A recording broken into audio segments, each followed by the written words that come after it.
Hello, everybody, and welcome back to another episode of Motivate with Coach Camp. I, of course, am your host, Coach Camp. We are down here in these fantastic studios of SRP with Mr. Derek Michaud. Hey, this week I've got a really interesting topic to cover, all right? So, if you guys follow along, which I know so many of you do, you will see that from time to time I will put out there, hey, look, what kind of an interesting topic would you like to see me cover? What kind of guest would be interested in coming on? And this individual reached out to me. And I got to tell you something. It was not something that immediately I had thought about, but as soon as she told me a little bit about her story, I'm like, oh, that is going to be amazing. People are going to absolutely enjoy this, and there's going to be a lot of education thrown in. So in case you guys didn't know, I am a professor. So we are about to have school is in session is what I'm about to tell you. So today's guest is Miss Danette Smith. She is the ambassador at Methodist South Transplant. She is also a volunteer and a mentor at Methodist Transplant Center. If you guys get a driver's license, a lot of times they're going to ask you, are you going to be a donor? And I've been a donor since I was a kid, right? So they put the little heart, if you're from Mississippi, on your license, and then that lets everybody know that you are an organ donor. And today's guest was a recipient of an organ that changed her life forever. She has got a profound story about the struggles that she went through with her health and how she's overcome that and how she's moving forward. And then so importantly, and this is the thing that I love about this platform, is how you impact other people's lives through your story, and her story is going to be amazing. So at this time, please welcome in with me, Miss Danette Smith. How are you doing? Hello, I'm doing fabulous. How are Thank you. I'm doing great. Thanks for coming out today. Yes, thank you for having me. Yeah, the weather is a lot better today. Oh gosh, it is. It's been hot outside. Hot. And then it stormed. My poor little fat dog. I got one of them. Oh, yeah, goodness. struggle. It's a struggle bus. It It's is. struggle on a normal day. If you got a fat dog, I know all about it. So you're trying to walk around. So look, so many things come across my mind whenever we started kind of corresponding. Right. And I wrote down a ton of questions here that I kind of thought other people would be interested in as well. Right. So let's just start from the beginning with you. So where are you from? Where'd you grow up? Okay, I'm from Clarksville, Mississippi. All right. That's where I grew up at. It's a home of the blues or something down there, right? It is the home of the blues. It absolutely is. Yeah. And then we moved to Batesville, Mississippi, I think around 2003, and we stayed there. And then I ended up in Tennessee, Henning, Tennessee. Okay. And how old were you when you moved to Tennessee? Oh, gosh. I was probably 40. Oh, so you grew up the whole time down here in Mississippi? Oh, Mississippi, absolutely. Yeah. My granddad was a farmer in Shelby, Mississippi, and I spent my childhood there. What did he farm? He farmed soybeans. Makes perfect sense. A lot of soybean farmers Yes. in the South, obviously. Obviously. Yeah. So growing up, did you have brothers, sisters? I do. I have two brothers. Older? They're younger. I'm the oldest. My brother, Heath, he lives in Batesville, Mississippi. He is over the Parks and Recreation there. Oh, okay. And my younger brother, he lives in Oxford, and he needs a heart transplant. Are you serious? Yes.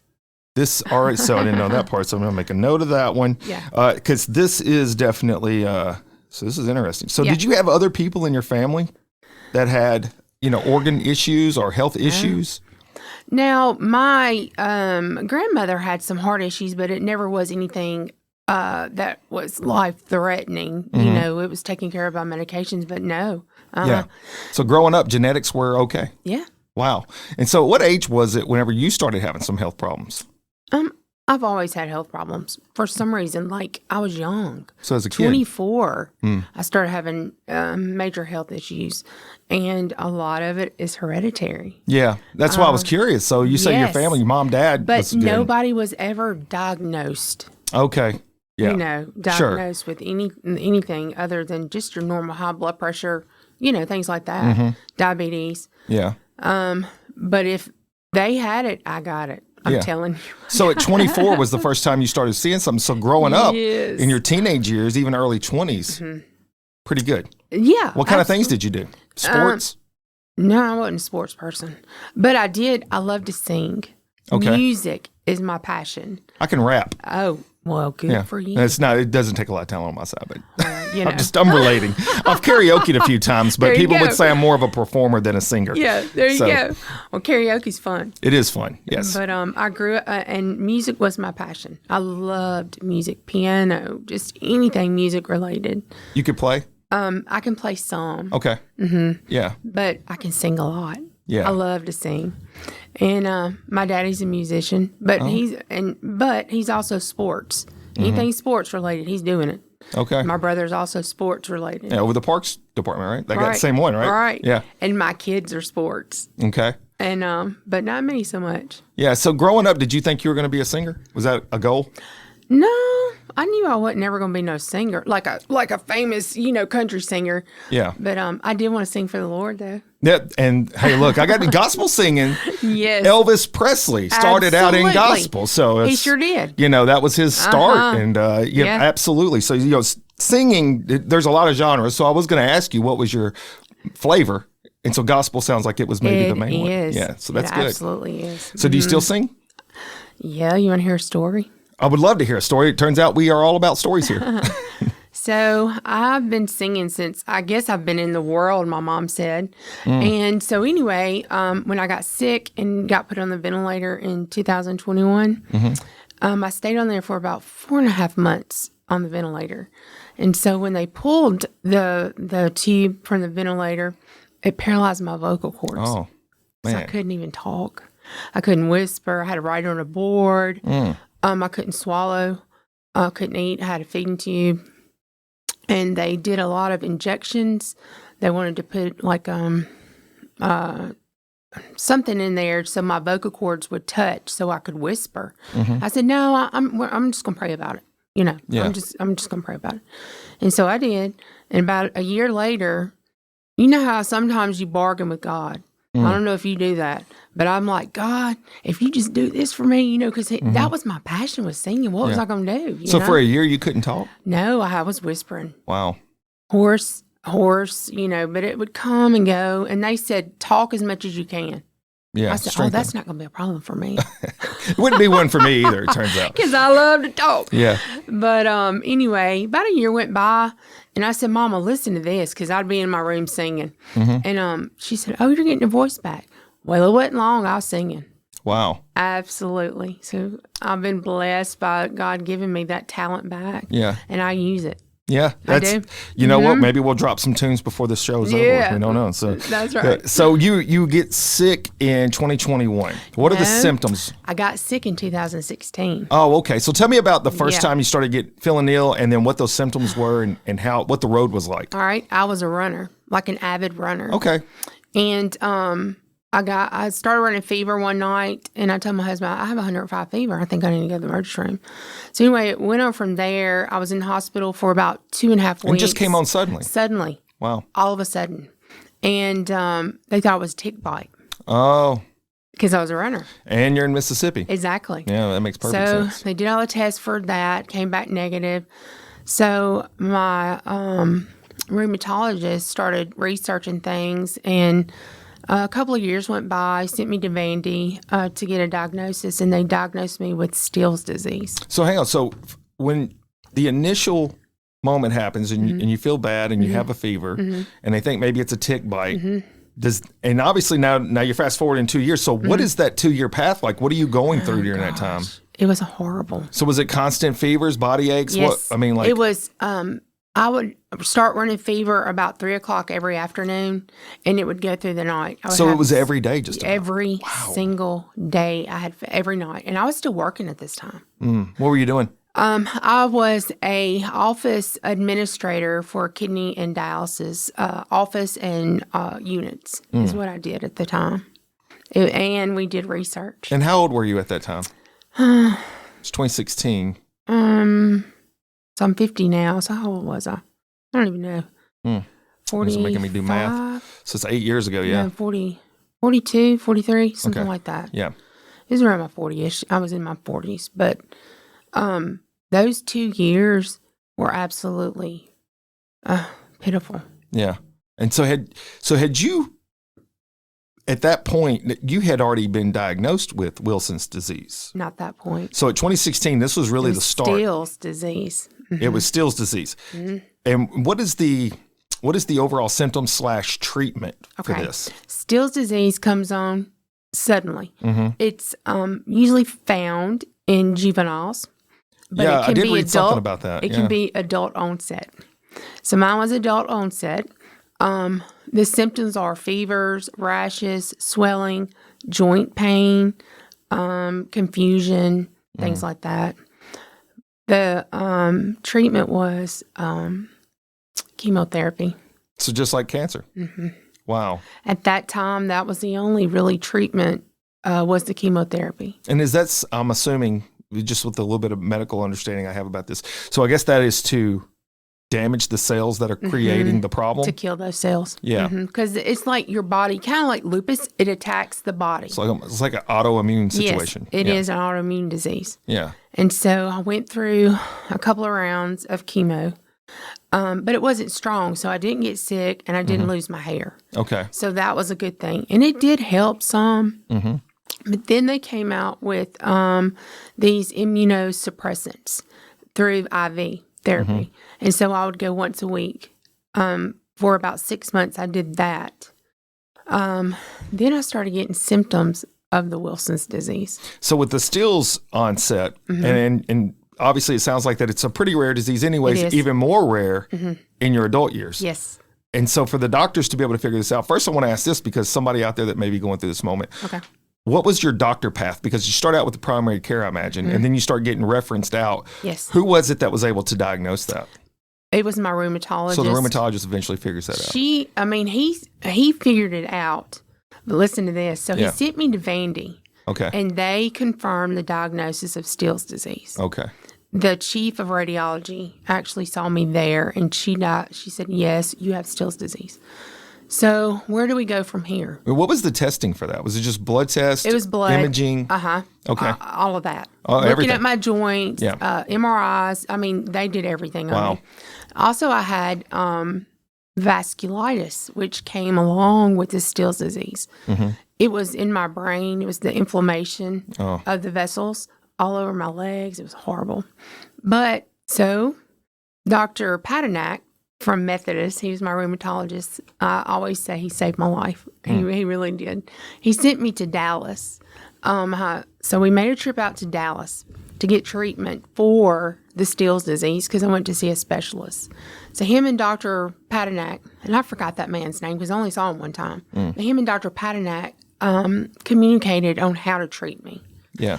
Dr. Patanak would take me to those meetings, that the doctor has every week, before and he would take my case to them and they would discuss me. So clearly you were very unique. Oh, yes. Your situation was rare, Absolutely. Beyond rare. Yes. Okay. And the doctors were curious, what are we going to do with her? What are we going to do? Because he didn't have it when other patients with Still's disease. Yeah, there's no precedent set, There's none. It's a shot in the dark kind of. Yes, doctors don't even know.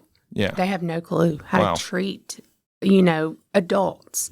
Now, it's not as rare in children, but in adults, it's rare. Yeah. And so what is the treatment for kids? Do you know? Is it similar? It is similar. Yeah. But I think the kids more so go on steroids, a long-time steroid.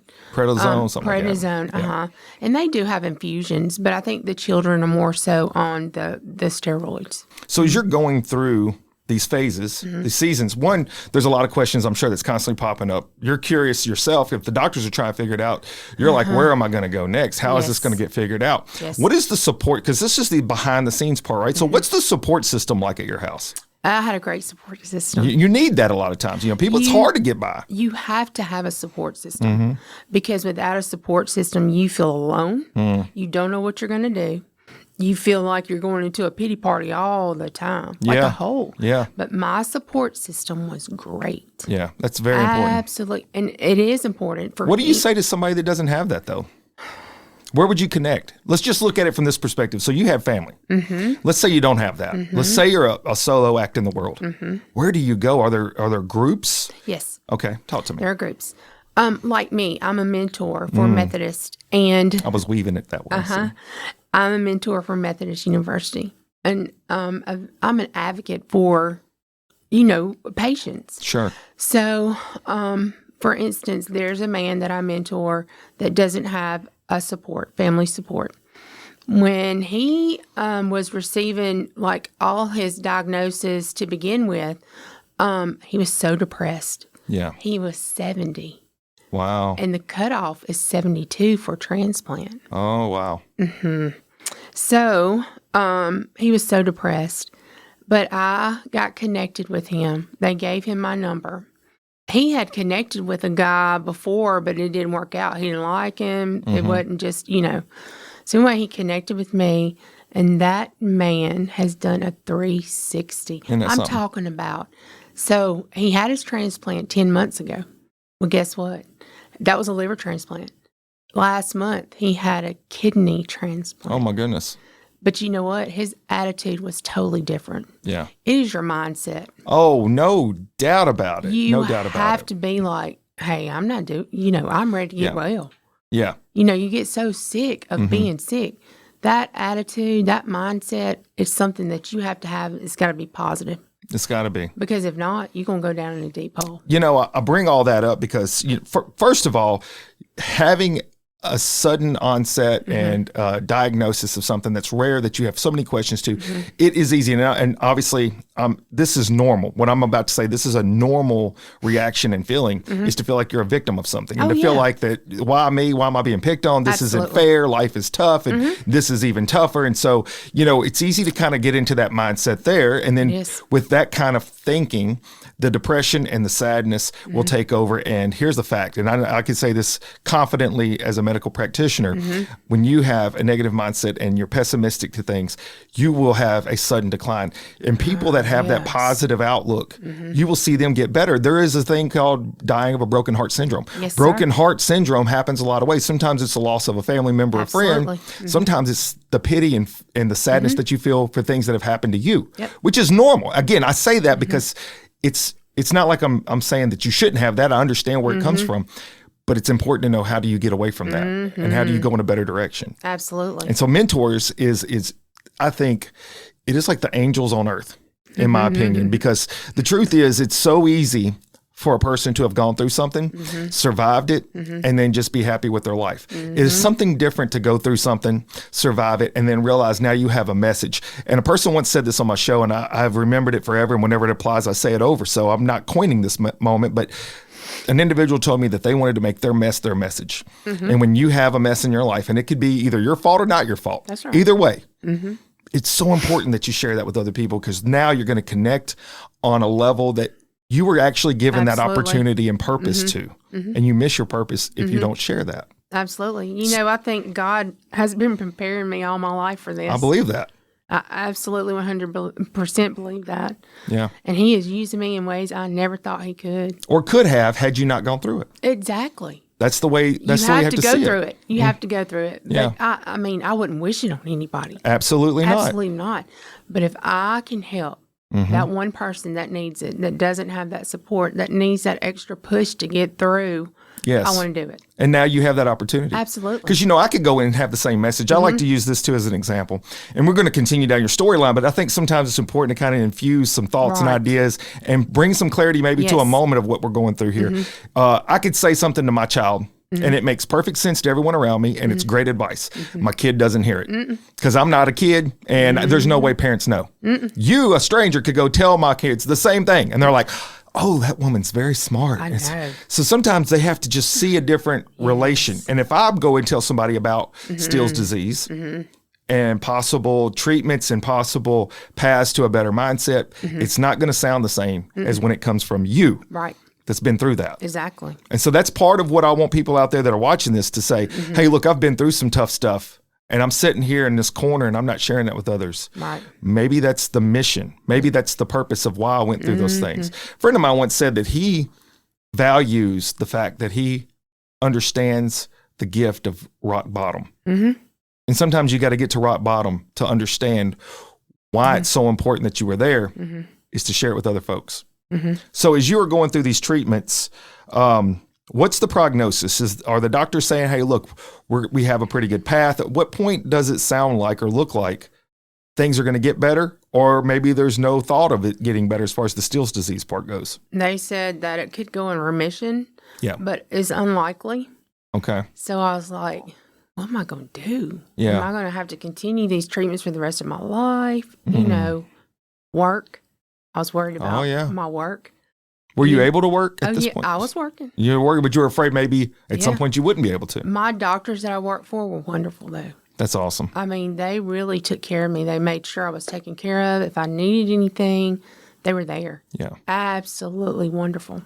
Man. And I couldn't ask for better employers than they were. There's so much to be said for that. That's another area of life that can create so much stress for obvious reasons. You got to pay bills, right? They don't stop. And so to have somebody that's so understanding and there for you, They were there for me. Middle kidney and dialysis is where I worked. Middle kidney dialysis. I just want to throw that in for And what did you do there? I was the office administrator. Do you find it interesting that you were involved in all these little medical areas before you started having the medical problems? Well, I think that was just God's plan. I think so. Obviously, it's easy to miss that, I think, if you're not paying attention. Exactly. So, all right, so you go, and what year was it that they said you've got these other problems? 2019. So 3 years in of battling and trying to figure out Still's disease. What is it, or what are the symptoms, or what is the moment where the doctors say, hey, there's a flag here. I think we have something else to be concerned with. What was that? My symptoms were like Parkinson's disease. I shook really, really bad. My gait was off. I was falling a lot, hitting my head, confusion. I had to stop driving. I had to stop work. Start losing independence? Independence. I had to depend on my mother and my husband for everything. Were they thinking MS maybe too? Yes. Yeah. I had so many.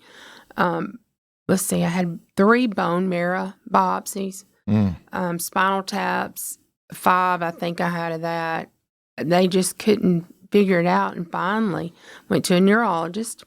He said, "You have Wilson's disease." So they sent me to a hematologist, and sure enough, it came back. I had Wilson's disease. How do they test for that? Blood.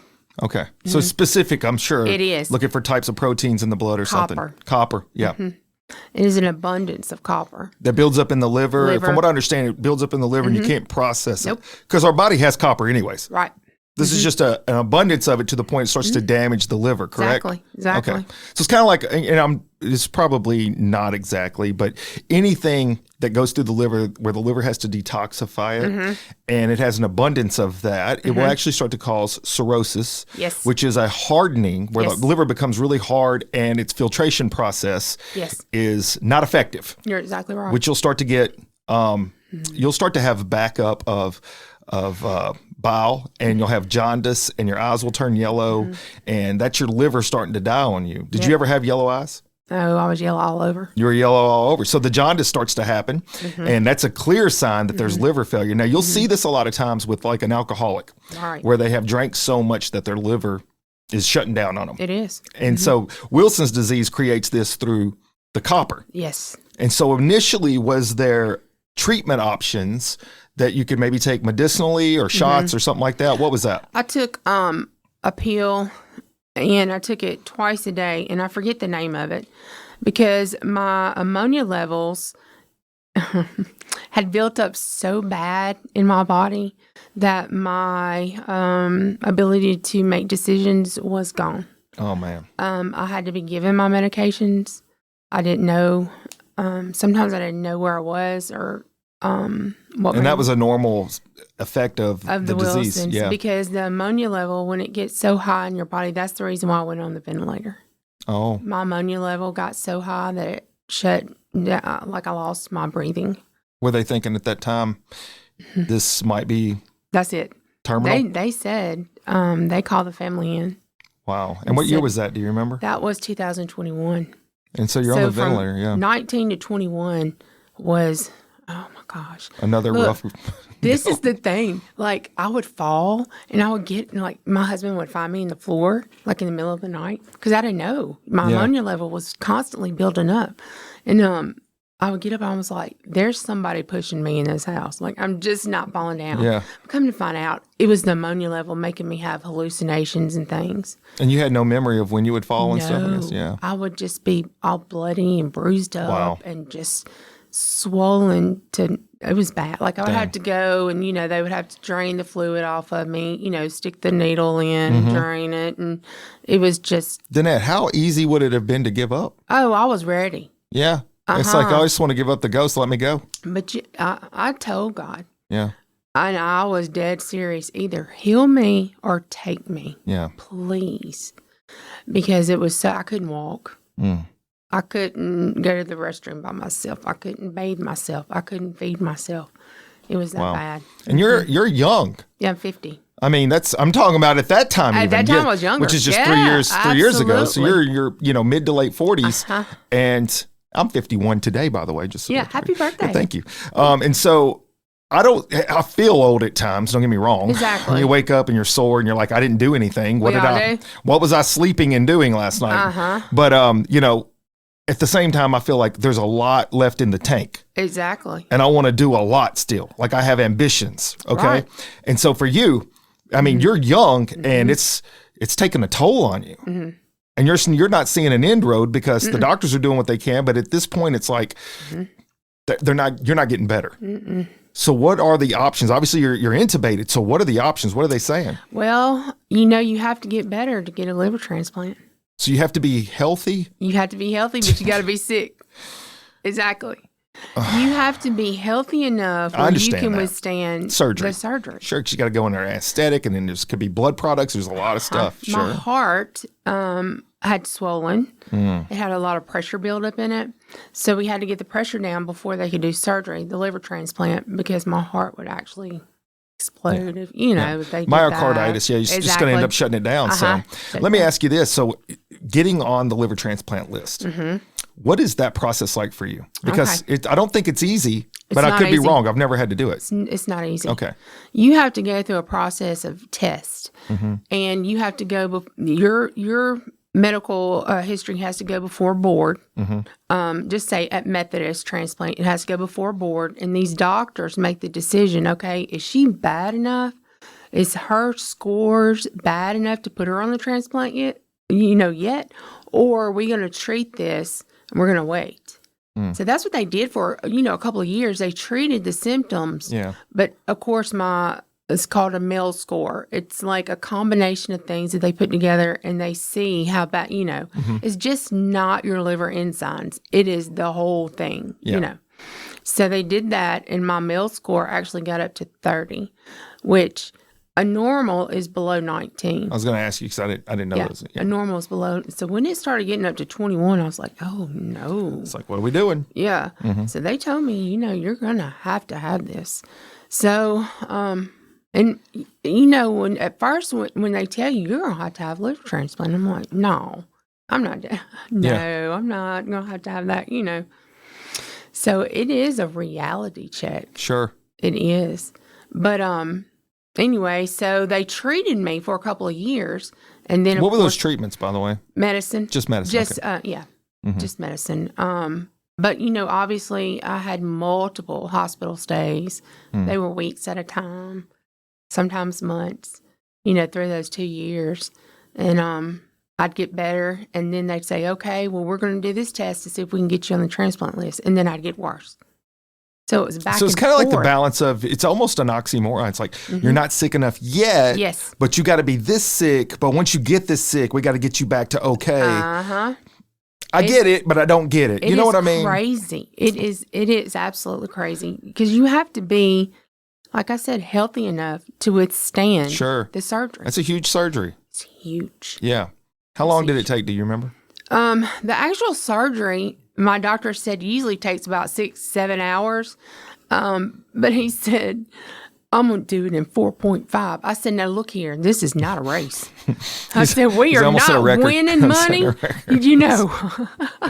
What's the incentive? Yeah, because I don't know. Why don't you take your time a little bit? I was like, I don't care how much it is to put me, to sleep. How much is it to wake up? Am I having to pay for this by the minute or something? What are we doing? My insurance runs out at 5 hours. Exactly. Yeah, that's a problem. So what if they're giving you a liver transplant, and this is the part here that I did some research on, but I thought maybe it'd just be best to ask you too, is getting a new liver. Is it the liver that's causing the problem, or is it other systems in your body that's creating the problem that exist in your liver? No. So the liver is the problem. And then when you start having liver issues, then everything starts shutting down. Sure, it's going to affect all the other... My kidney shut down. I was on dialysis. Wow. Yeah. And so whenever you come off Or when you get the transplant, do you get to come off of dialysis? Yes, but I was still on dialysis after my transplant for a few weeks. Just Make sure to get your that kidneys got to poison. work Yeah, again. because it's called acute kidney injury. When you have that, and my kidneys started working again. Yeah, that's good. Oh, That may not be always the case then. No, because a lot of people had to have a kidney transplant. Like Mr. The man that I was telling you about that I mentored. He turned around and had to have a kidney transplant. Yeah. Well, because the body detoxifies the stuff that's going through you, through the liver, through the kidneys. Exactly. And so, it's taking a brunt. And so whenever your kidneys are the main thing that's still healthy and your liver's not, Right. kidneys are working overtime. Yes. And so that extra load, depending on how long you have to go through that and how bad it is, I could see where it would damage it to the point there's no return. recovery. Yeah. So you got to get a whole new kidney in. Wow. Well, here's where we are in this story. We're going to take a quick break. When we come back, we're going to discuss what it was like in the recovery process from the surgery and where we are today, and then all the things that you're doing after the fact, because that's going to be the part where I know folks are going to be really interested in not just understanding what the recovery was like, but then also what it is that maybe they could get involved with if they have family or friends Absolutely. that have been through this. Yes. So I'm going to ask you guys, please don't go anywhere. Come back right after this message. A great opportunity awaits. The Motivate with Coach Camp podcast is now in its second season, and we are excited to say that we have listeners all over the United States and in 19 countries. If you have a company and you're interested in some very affordable advertising while at the same time supporting a great cause, please go to motivatewithcoachcamp.com and fill out that sponsorship page, and we'll get right back to you. You can support the podcast through donations on Venmo at Motivate with Coach Camp. Thank you to all the listeners and guests who have blessed this podcast with their engagement and involvement. Welcome back, everybody. As you know, you've been following along today. We have Ms. Danette Smith with us, and she is an advocate for transplants, being a donor, and she herself is a recipient of a liver transplant. So we've been talking about this. She's struggled through Still's disease. She went through Wilson's disease. She is now an advocate for Methodist Transplant Center, and she does so many other big things out there that is so important for us to be able to highlight today. And we have just gotten through the process of you getting your transplant completed. And so let's pick it up from there real quick, if you don't mind. So you get your transplant, and you say that you still had to stay on dialysis for a few weeks. Right. I was still in ICU for a few weeks after.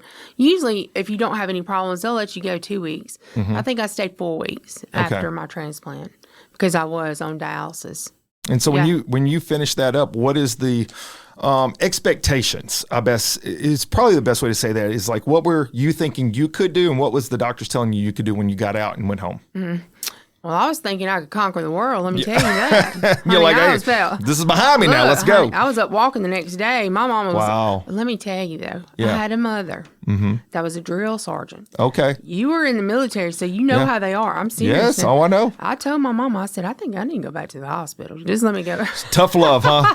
It's like, we're moving. Let's go. But look, I'm telling you, she was God sent because she had that positive attitude that we're going to do this. Yeah. And that's where I got it from somebody being there for me saying, okay, we're going to do this no matter what. Yeah. So I was up walking the next day, and like I said, I stayed in there about 4 weeks, and it does get discouraging. I'm not all bubbles and roses. Oh, no. It does. It's discouraging. Look, hospital stays, nothing against the nurses or doctors. It's not a vacation.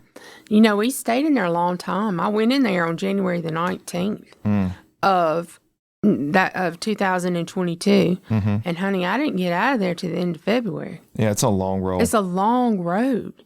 And for my mother, for the caretakers, oh my goodness. Yeah. It is a hard tasking job. It's tough. My dad when he fell ill on his last round of sickness, he was in the hospital for about 3 months, and my mom barely left his side. Yeah. She was in there constantly with him. And, that little hospital room turns into like a jail cell. It does. It starts, the walls close in on you. And my mom's a trooper. She stayed with it all the way to the finish line. Bless her heart. Just trooper. And you know what? Sometimes, and I found myself, I like the way that you kind of painted the picture of your mom being that tough one that pushed you to keep going. It's funny sometimes, I'm very hard-headed. By the way, I'm full admission. And sometimes absolutely. you need that in life. Got to be Yes. stubborn so you don't give up, right? Because it's easy to give up, but if you're stubborn, it's ain't no giving such up. thing. That's No right. such thing. That's right. And I think to myself, where did I get this from? And then all I got to do is just remind myself. My parents were tough and they're hard-headed and they wouldn't quit. So obviously, it's passed down. They're just... Exactly. It's easy to get stuck in the moment and forget, oh, yeah, well, I came from that line of people. Oh, yeah, I get that from my dad. So- I get it from my mom. That's right. So your mom obviously being, strict and hard on you. It's like, we're she's a doing this nurse. thing. Oh, well, then she was next level. Oh, yeah. This is the next level of it. So she put that, you're my daughter, I'm going to feel sorry for you aside and turned into, I'm that nurse and you're going to get better. Yeah, time to get up, get moving. She did. She had me on a schedule. Yeah. And I'm still on that schedule today, thanks to her. So tell me a little bit about that schedule. What is it that gets you on that path of getting better? When I went home, they released me to my mother because my husband was highway patrol. So he was having to work. We have a farm, so he was having to do that. So I went home with my mother. I lived with my mother for about a year and a half. Anyway, she... At her house? At her house. Yeah. Yeah. Because, she's married. She had things to do. Sure. But my mother never left my side for months. The whole time I was in the hospital on that ventilator, she never left me. She never left me when I had my transplant. She was there. So the toll that it took on her, and she's not in the greatest health either. But honey, she's a suck it up kind of girl, and she's gonna, put her big girl panties on and do it. Let's go. So anyway, they released me to her, and I didn't have to go to rehab or anything. Oh, wow. And a lot of Is that the people- norm, I guess? Yeah, huh? a lot of people do have to go to rehab. When I got released from the ventilator, they were going to send me to rehab, but they released me to my mother because they saw what kind of drill sergeant she was. They were like, no, I think we can trust this. Yes. Yeah. So anyway, I went home with her.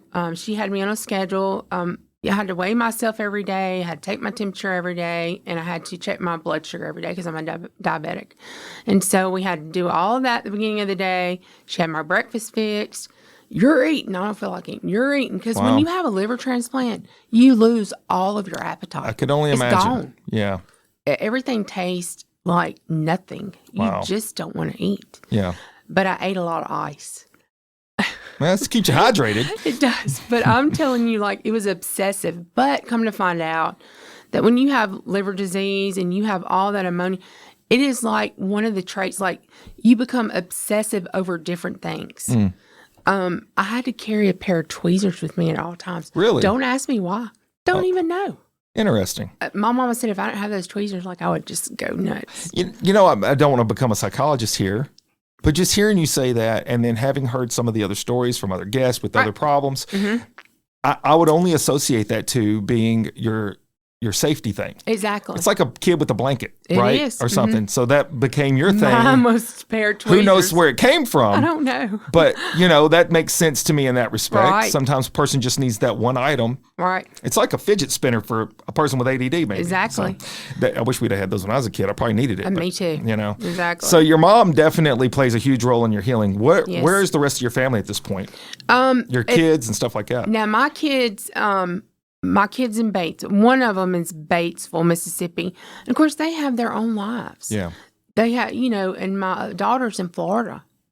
So she's wildlife and sea rescue for the patrol there. So it's not easy for her to get away because she's also EMT paramedic. Oh, how about that? And she does a lot of great things. And then my son, of course, he was in the Army. When he got back, he got married, had a baby. And, he has his own life. And my mama was the main caregiver for me because she was able to be. She had the slate open to be able to do such. Now, my dad, anything I needed, hey, my dad was there. Yeah. No joke. He was there. My brothers, if my mama called them and said, hey, we need this, they were there. Yeah.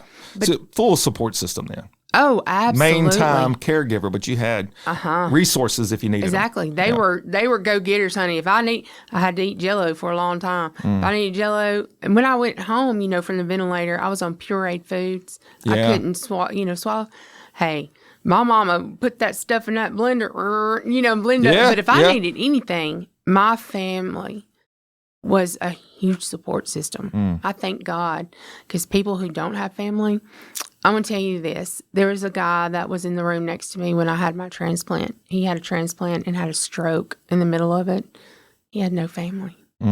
He was just there. That's why I brought that up early in the show, was because the importance of it is it's easy to see. Yes. And for those that have it, it is beyond a blessing.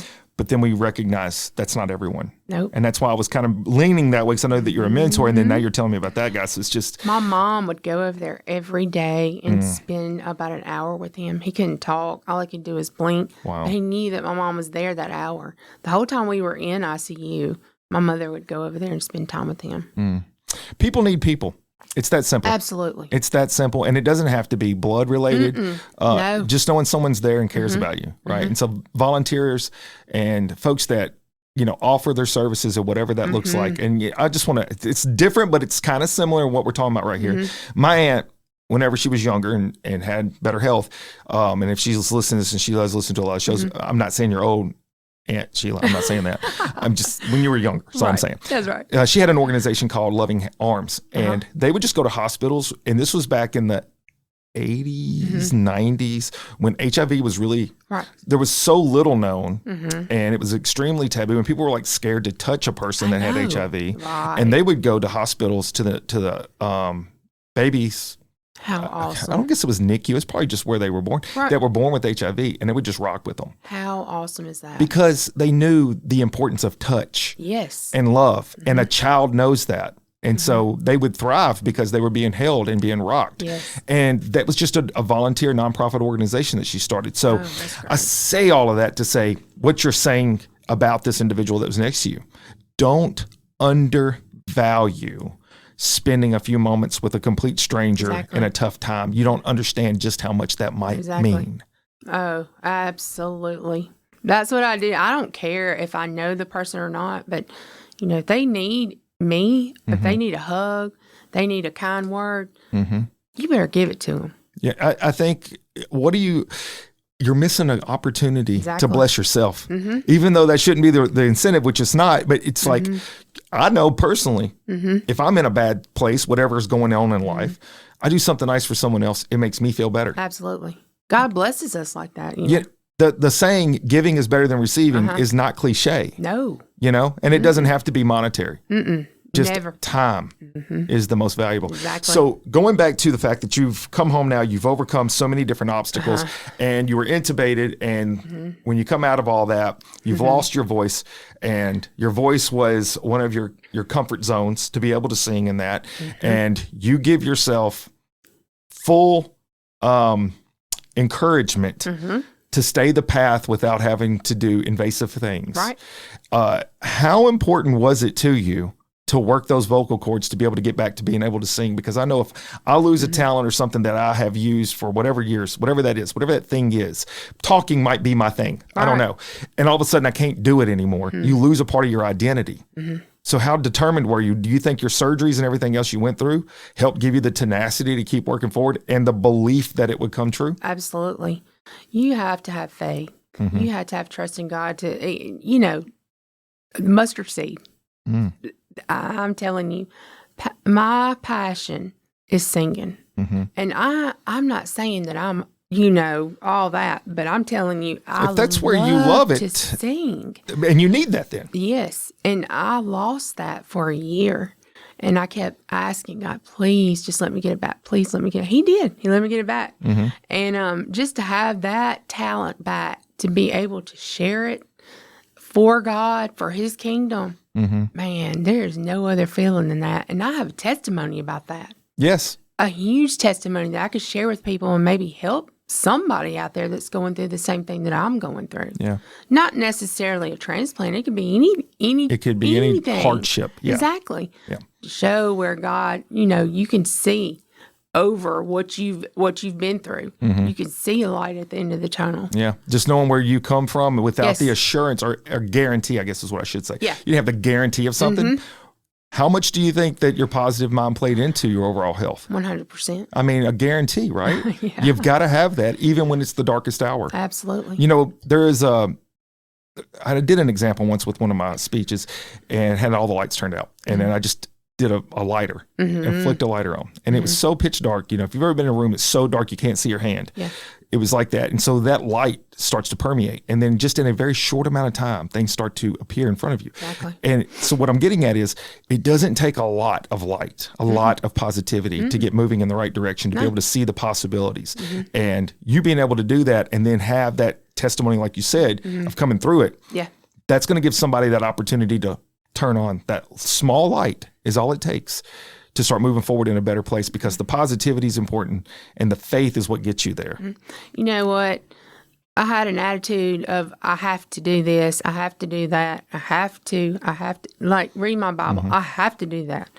But you know what, now, since I've had my transplant, guess what? I get to. Yeah. I get to. That is a mindset change, ain't it? Yes. It's like I get to wake up in the morning. Even though I have pain, hey, that tells me I'm alive, and I get to tell somebody about Jesus today, or I get to, share my story. Yeah. So it turned into my have to's turned into I get to's. You're not going to believe it's so true. It's relatable comments is how this works. I don't have these in my notes, y'all. Yeah. So my students, a lot of times, when they come into my class, their job is requiring them to get to paramedic school. And so one of the comments that I'll hear from time to time is, I have to be here. And I will stop them and I will say, that is the wrong thought. Exactly. You need to look around and understand that nobody's making you be here. And the reality is you get to be here. Exactly. Because there's a lot of people that would love to be in your position. That is a blessing to be there. Exactly. And sometimes it works, sometimes it doesn't. But I have seen people have a profound change of perspective, and that actually plays into how well they end up doing in class. Let me come talk to them. Girl, come on with it. And you actually would be a great story of the process of medical procedures and why it's so important to give your best to every patient, because you don't know what their outcome is going to be. And you may play a huge role down the road that you didn't know. So let's talk about something real quick that I put down in my notes. All right. You mentioned that there was a thing with cellular memory. And this was fascinating to me. And so I did do a little research on this. I had heard of it, but I didn't know a lot about it. And so like when you receive someone else's body parts, let's just put it like that. All right, you got someone else's liver. Suddenly you said you started having either talents or cravings for things that you had never had before. Yes. So a little piece of that person's with you. Tell me a little bit about that and what that came about as.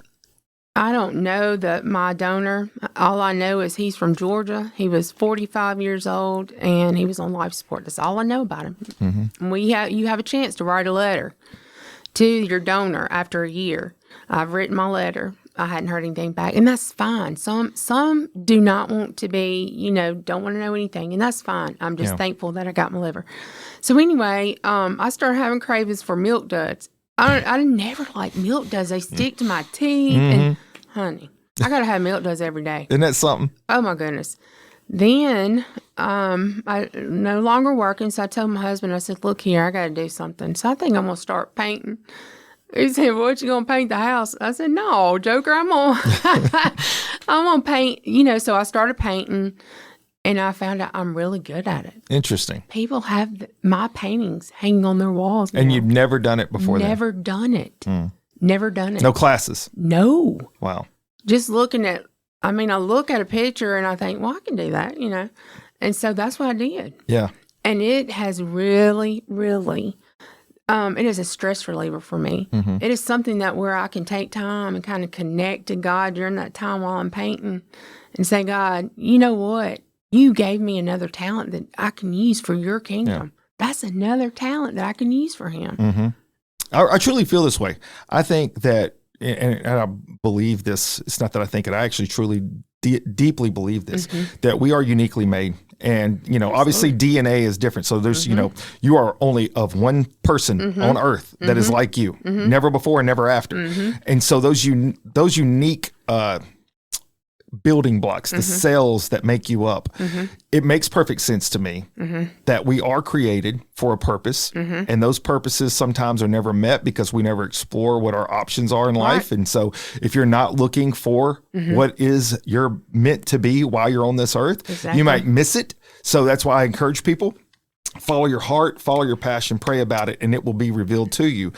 And it's clear to me that whenever someone else, now you had another person's DNA put into you, cells put into you. Yep.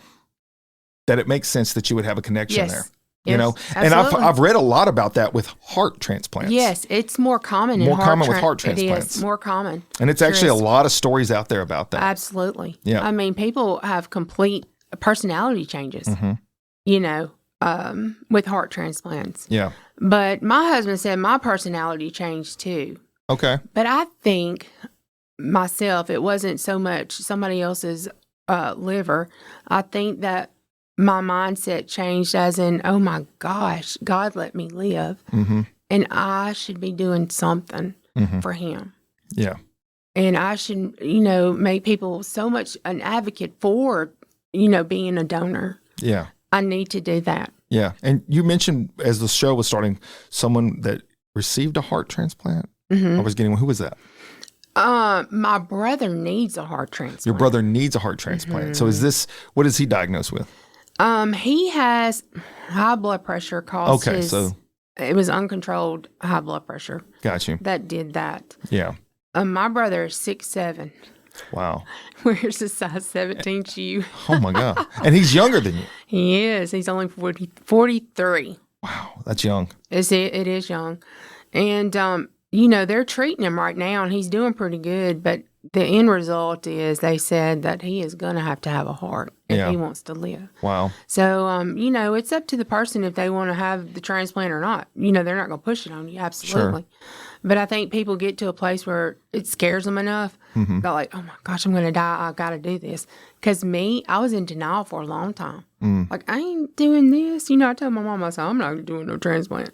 But, you know, when I got that call that liver was there for me, man, I was so excited. Yeah. I was bombarded with tests and x-rays, and I was like, what's going on?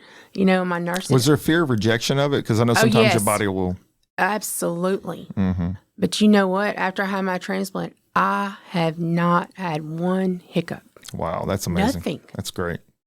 That's And great. even when I got COVID, because you know I'm on immunosuppressants, so that, you know, lowers my ability to fight. Fight off pathogens and stuff. Yeah. So I got COVID, and it was like the flu. That was it. That's good. It was good. Yeah. So, but you know, you just have to have that mindset of, hey, I'm gonna do this. Yeah. So many people don't. Right. So has there been anything with your kids? You said you had 2 kids? Anything come up with them as far as like, you know, some of the same types of disease issues or anything? No. Because it being hereditary, I would imagine that probably crossed your mind at some point. Yeah. That's something to look for. I think the benefit now is if they start having some obscure, Yes. regular symptoms of something, Right. they'll be a lot more keen to look at something Well, quicker. you know, here's the thing: is their dad, his mother had a liver disease, a hereditary liver disease. So they have it on both sides. Oh, wow. And on my side, you know, you can be a carrier of Wilson's disease, but both of your parents have to carry the disease, have to carry that particular gene. That's what makes it so rare, I guess. Yes, both of them have to. And so they have it on both sides now. Yeah. So anti-1 trypsin disease is what his mother had. And now their dad has kidney disease, and he's actually been on dialysis for a long time.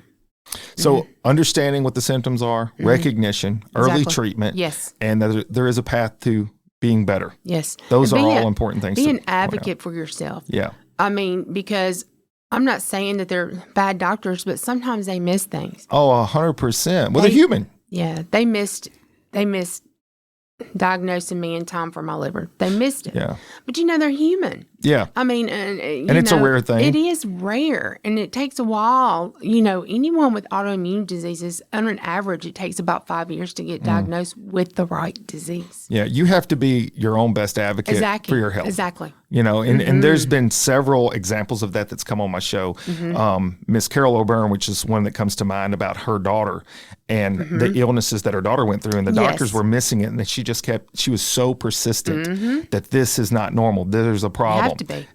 And you know what? They ended up catching the Yes. thing because of her persistence. Exactly. And it probably prevented her from losing her daughter. So you're absolutely right about that. And so we're going to talk about this at the end here because you've taken all of these things that have happened and you have jumped in both feet. Cannonballing is one of the things I say about being an ambassador, being a volunteer, being a mentor. Yes. And you're going to DC coming up. Yes. So please share with my listeners a little bit about what that process is and what you're going to be doing. There is an institute called Global Liver Institute. And what they do is they help make bills for chronic liver disease. And they are the voice for patients. Mm-hmm. And so I was invited to apply for a scholarship to attend this year because they give out scholarships. And so out of so many hundreds of people, I got chosen. What a blessing. That's right? awesome. Isn't Yeah, that awesome? that is awesome. I'm so excited. So I'll go on September the 13th through the 16th to D.C., go on Capitol Hill to see exactly how we could be a voice for these patients and see how those bills are passed. Until I had liver disease, I was unaware of anything that went on in Congress for helping people like us. Sure. There is a process that there's so many boxes you have to check to even qualify to have an organ. Mm-hmm. It is a process, a long process. Yeah. I want to tell you this, though.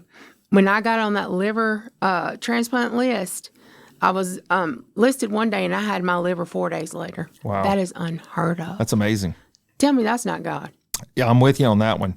No doubt about it. I don't know if you saw the episode Pat Hardison, the firefighter from Senatobia. Yes, I did. And he had an entire face plant. He was the first person on earth to have a full face transplant. Is that not amazing? It is phenomenal. I mean, it's mind-blowing, actually. It is. When I watched it, I was like, oh my gosh. Mind-blowing. And so the idea that where you are today doesn't have to be that tomorrow. No. Positive outlook.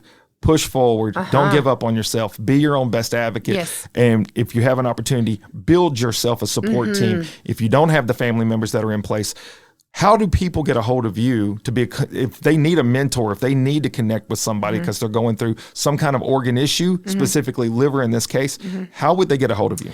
They can actually find me on Facebook, Instagram. It's Danette Smith. Also, if they go to the doctor, like at Methodist, the social workers there put the patients in contact with me. Okay. But they can contact me on social media. And are there other mentor groups and stuff that are? There are on Facebook. There's several, but you have to be careful about getting into those groups. I could see that. A lot of times those groups are, woe is me group. That's not good. You don't want negative energy to pull you down. And I understand you have to have an outlet. Call me. Yeah. Get in touch with me. Because sometimes those groups are not a good thing, a positive thing. Yeah, you want to be around positive-minded people, and you want to be around folks that can also share their backstory, and that's what you can do, and what you went through, and where they're at. And so sometimes I know this personally, whenever I'm facing something that I've never faced before, it is just good to hear someone else that's been there or something similar to know how they handled it. As a firefighter paramedic, you faced problems daily, and you didn't always have the answer, and you didn't always have a game plan, but you had to figure it out. And so once you do that one time, you have a better idea if you face that similar thing the second time. And so whenever you have that opportunity to reach out to somebody like yourself, don't be scared, don't be shy. Do that. Use you as a resource. You need somebody that's going to be in your corner. You need that positive feedback because you can get low. Yeah, you can. You can. And now you're back to doing, and this is what I wrote down here, 5Ks. Yes, I did. Playing cornhole. Yes. And singing. Yes, those absolutely. So you're back to Danette. I went to I think I'm better. Awesome. Absolutely. My mindset is totally different because I get to do things that God is allowing me to do and using me, and I can't give him enough praise and glory for that. But I went to the Transplant Games of America. Tell me about that. In Birmingham. It was a good time. Absolutely just a huge blessing to see the donor families that have given. Wow. Oh, my gosh. What an amazing experience that was. I've met so many people through going to the transplant games, just connections all over the United States. It was amazing. Awesome. Yeah. Amazing. One thing that we are going to do, or we're in the process of doing, is there is a group of us that are getting together, and we're going to get signatures to have a tag made in Tennessee. It's going to be a Donate Life tag. Oh, nice. Absolutely amazing. Awesome. But it has to go through Congress. It has to pass, and we have to have over 500 signatures.